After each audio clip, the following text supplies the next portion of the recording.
Hey, what's up guys and welcome back to askNK. Today we're looking at the Volumetric Cloud Generator. Now the Volumetric Cloud Generator is made available by Darrow, and something else which we're going to talk about today is a couple of percentage offs that you guys may want to get. Before we talk about that, let's look at the Volumetric Cloud Generator, as this is a tool that can help you create clouds easily. Now the beautiful part about the Volumetric Cloud Generator is that it's extremely simple. And to get started with this is quite simple, as there's going to be a link in the description that can bring you right here where you can purchase it and start working with it. So with Blender Simply Open, how you get to work with this is super easy. All you need to do is go over to Edit, go over to Preference and install the add-on. And once you install the add-on, working with this is super easy.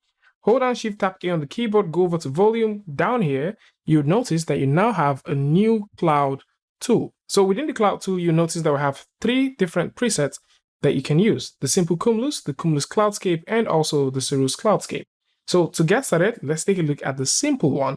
So with this simple one, once you click and drop that, you notice it drops a simple box within your scene. Now this is a volume tool which you can use to manipulate and create the clouds.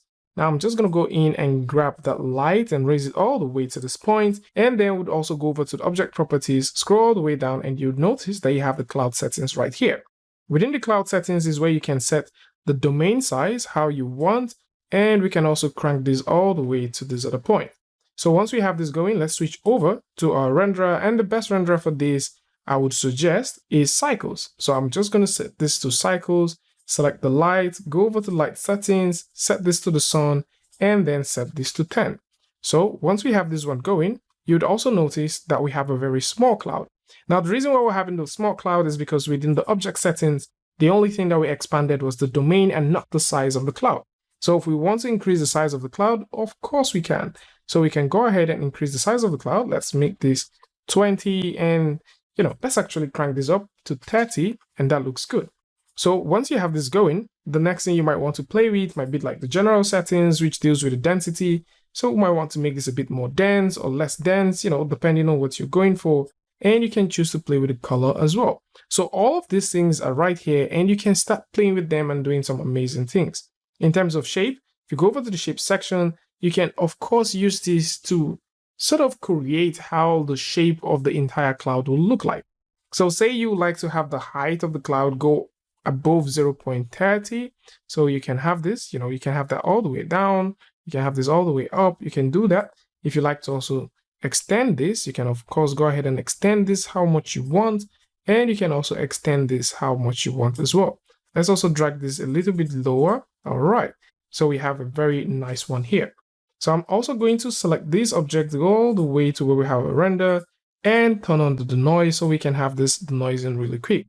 So at several instances, if you're also thinking about doing some more stuff like adding some roundness to it, if you'd like to add some wind, you can do that as well. There's also the add imperfection, the subtract imperfection, the details, and also a couple more extra settings. Now, this is just for the simple Cumulus, and of course, this is exactly true for other ones. So let's go ahead and remove that and go to the volume, go to the Cumulus, go to the cloud, add the Cumulus Cloudscape, and you can see that as well. So once we have this one selected and we go over to the object properties and scroll all the way down, you'd also notice that we have the very same settings. Now, the only difference is within the general section, we have a couple of other things that deals with the coverage and also the seed. So in this case, I'm just going to go in and extend our domain a little bit more. So let's grab that and extend that all the way to that point.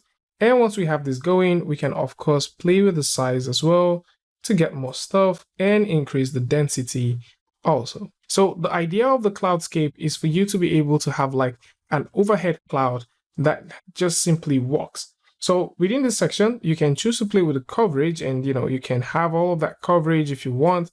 And you can also play with the seeding depending on how you want this to look like. So at several instances, if you're also thinking about animating this, you can simply go ahead and animate this. And you also have the very same settings that we looked at before. So this is a very cool tool for those who are thinking about creating clouds. And the best part is you can also create custom cloud. So let's say, for example, we would like to make Suzanne a cloud. We can simply get the model right there, scale this all the way up. Let's subdivide this by 3. Actually, let's make this by 2. And we can go right here and apply that. So once we apply this and go over to the material section, because like I mentioned earlier, this deals with the shader. So if you go over to the material section, you can select the cloud that you like to work with. And in this case, we're selecting the first one, and you can see that right here. So once you have this selected and you're thinking about making changes to this, how you can make those changes is also super easy. Go ahead and divide your viewport, and then you can switch over to the shader editor. And within the shader editor, you would notice that you have the shader nodes that simply controls how this works. So within the shader node, you can of course go ahead and make some changes, and you can tweak this to your liking. So depending on what you're trying to do, maybe you're trying to create some cloudscape, or maybe you like to convert certain elements of your 3D scenes to become clouds, then the Volumetric Cloud Generator is an add-on that you should consider checking out. And for those who are thinking about getting some cool percentage off, you can simply take a look at some of the ones that we found. So Ducky 3D is currently doing a 25% discount, which is looking like an eternity 25% discount. I mean, don't tell him I said so, but for you to get this, you need to use the coupon code 1year, which I'm going to put a link in the description for you to find. So if you take a look at this, you'll probably not find the discount. For sure, if you like to get this add-on for 25% off, there's going to be a link in the description alongside with the coupon code. askNK is currently doing a 20% off for run tools. So this is a continuation of the last time which we talked about it. And it is quite interesting to see that this is valid till the 4th of June. So for those who like to get run tools, right now is a good time to get it. Something else that askNK has also just released is the clean panels. The clean panels is a very cool add-on for those who like to organize their add-ons. You know, in most cases, your add-ons can just simply overflow, and organizing this add-on is just one thing that you might want to do. There's an early launch, which is the CP launch, and it is giving users 30% off for the first 30 users. So if you like to organize your scripts and your add-ons, then the clean panels is definitely something that you might want to consider taking a look at. So this is more like it for those who are thinking about creating clouds and getting the most out of it, or maybe you're looking for some coupons. Links to all of this is going to be in the description with the updated coupons and of course the updated dates for you to pick this things up and start working with it.